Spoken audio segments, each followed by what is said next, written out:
Praise the Lord. Hallelujah. Good morning. ఈరోజు దేవుని వాగ్దానము కీర్తనల గ్రంథము 107వ కీర్తన 16వ వచనము.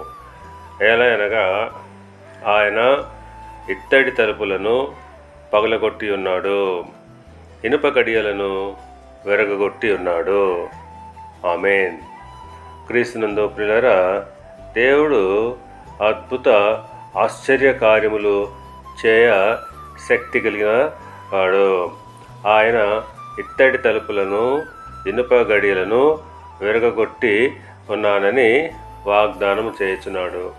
అవును, ఆయన ఇశ్రాయేల్ పక్షంగా ఎన్నో కఠినమైన సమస్యలను తొలగించి వారికి మార్గాన్ని సరళపరిచి ఉన్నాడు. ఆ ప్రకారంగానే ఆయన నీ పక్షాన కూడా ఇత్తడి తలుపులు, ఇనుప గడియల్లాంటి జటిలమైన సమస్యలను ఆయన విరగగొట్టి ఉన్నాడు. సాతాను బంధకాల నుండి నిన్ను విడిపిస్తాడు. యెషయా గ్రంథము 45వ అధ్యాయము 2వ వచనం ప్రకారంగా, నేను నీకు ముందుగా పోవచ్చు, మెట్టగానున్న స్థలమును సరళము చేసేదను.